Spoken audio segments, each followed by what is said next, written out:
Shaking like a Jamaican? That's hilarious! Hi guys, welcome back for episode 3 of The Hard Breach. As you guys probably saw from last week if you watched our other episode, I am actually traveling to Canada right now to attend the 6th Invitational. So this week we have a bit of a treat, and I don't think he needs much of an introduction. We have our very own Neptunes.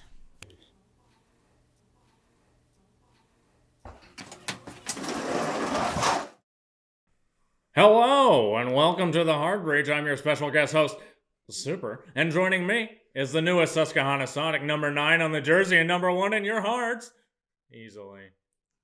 I'm Easilyy. Goddess is away at the Invitational, so this week we'll be reviewing the Invitational! The groups in specific, what he said. So, for Group A, also known as the Group of Death, we had a couple of surprising results. FaZe finished in last place. To me, not that surprising. How about you? I always think FaZe is pretty good in their region, but when it does come to international play, they do fall off a bit. My main surprise in this group was definitely Empire not making it out, and I think that's a surprise for pretty much everyone. Yeah, Empire was probably regarded by many to be the favorite to win the tournament. Last year, I believe they placed second, as well as winning a Pro League final in the past year, only to fall to an APAC team. What? Yeah, they did fall to Fnatic, who has made roster changes, so definitely Fnatic was kind of like a dark horse going into the event, and obviously their roster changes panned out to be really good. They did lose to Empire in the first round of groups, but then the second time around they came out in 2-0 them, I believe, so it's a pretty good showing from them. Really surprising to go 2-0 victory against Fnatic, fall to losers, and then lose 2-0 for Fnatic. Great play by Fnatic. And looking at the group, Hyper had a plus 20 kill-death ratio, as well as Magnet for Fnatic and a plus 20. Yeah, I think my standout players for the groups were definitely Hyper and Magnet. Also Hot and Cold, I would say, was up there. Hot and Cold usually plays a more supportive role on Thermite, and I saw him have a couple 15-plus kill games, so that was pretty impressive from him.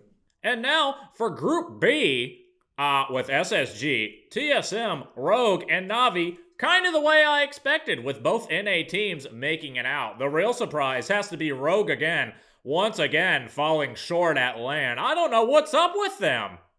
Yeah, Rogue is definitely... I don't know what's going on with that roster. The only consistent LAN performer that they have, in my opinion, is Asus. Everyone else is either doing good or doing bad. There's just no in-between. There's no consistency with that roster. Na'Vi also definitely underperforming for what they're used to. They literally just came off a Pro League Finals win, and now they're out in groups, so that's definitely interesting.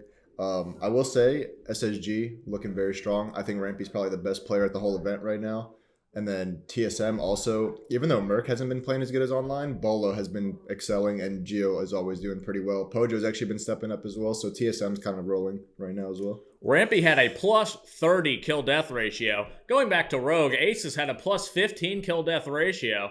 I just don't understand how they keep faltering. Somebody on Rogue has to go. Yeah, definitely.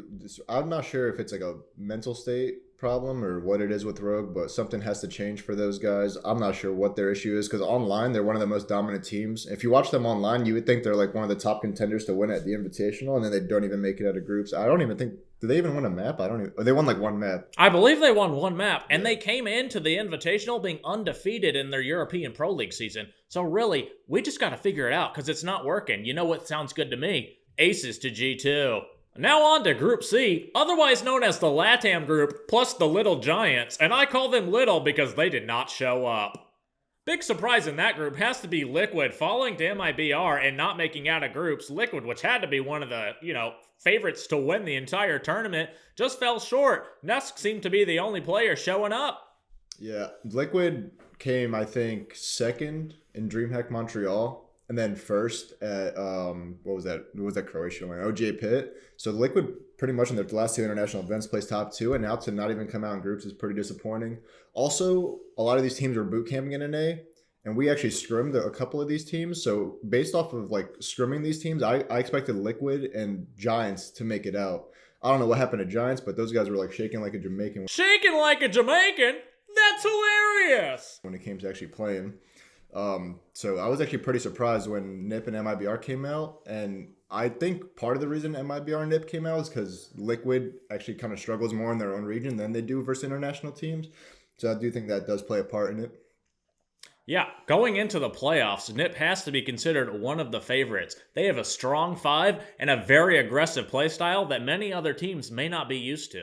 Yeah, NIP's best asset, in my opinion, is their roam clear. So if they actually can get their side executes down, then I do think they can make it pretty far in the bracket. My advice to any teams playing NIP out there, don't roam. If they 5-man clear you on the roam and don't kill anybody, they don't know how to execute. They just execute when they're man up.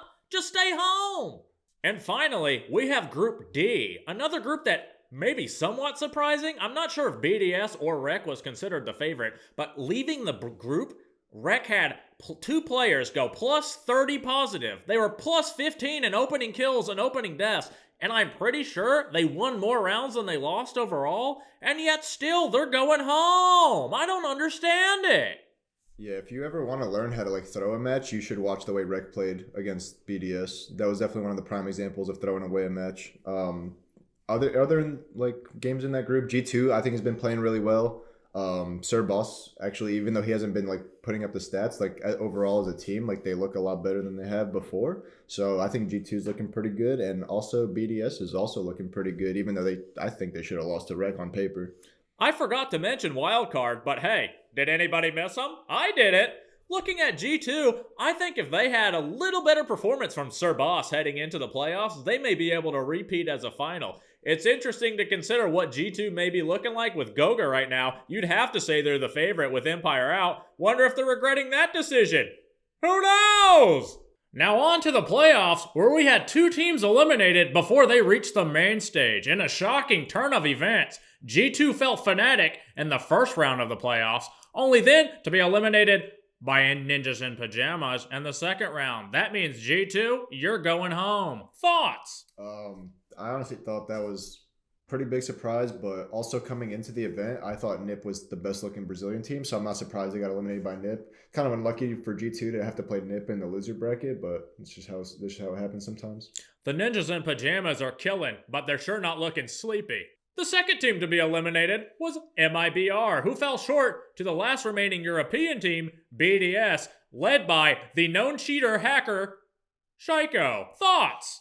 Honestly, that was a pretty interesting game in my opinion. I actually had MIBR winning, but honestly, the performance from Alems and Shaiko mainly was pretty crazy. Even Rafal and everyone on that team actually stepped up big today when they needed him to. So MIBR kind of ran out of steam toward the end, in my opinion.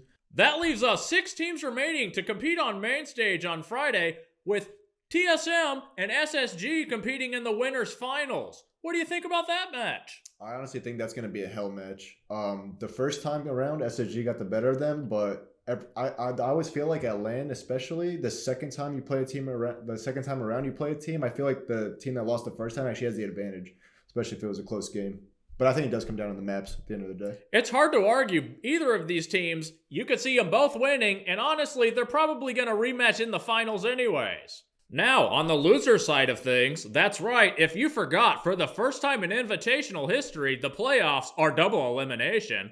We have Dark Zero facing off against Brazilian's lone remaining team, the Ninjas in Pajamas. What do you think about that one? Honestly, DZ is a very structured play style, and NIP has complete opposite, and NIP is has a crazy run around, peak everything play style. So I feel like DZ might run into a little bit of trouble with NIP, but I still think DZ takes it 2-1. Barring my NA pride, I have to say I consider Ninjas in Pajamas the favorites to win that match. Outside of TSM and SSG, I think NIP have been the strongest team at the tournament. In our lone remaining losers bracket match, we have BDS, led by the cheater hacker Shaiko, facing off against Fnatic, the team that has beaten Empire, G2, and FaZe during this Cinderella run. What do you think about that one? I have BDS 2-1. I think BDS, if all 5 players are playing the way they played against MIBR, probably have a better chance of winning. I feel like Fnatic had 2 really good games, but against TSM, they kind of seemed to run out of steam. But then again, I could be wrong. It's main stage, and people sometimes just turn up on main stage, so we'll see. Yes, that's true. Keep in mind that all of the games so far have been performed without a crowd. Now that you're going to be in the arena, the lights shine a little brighter, and some people might be shaking, as Easilyy says, like a Jamaican. I guess we're going to wait and find out. Who do you think's going to win? Huh? Thanks for tuning in to this special guest appearance on The Hard Breach. I'm Supr, that's Easilyy, and you've been Breach!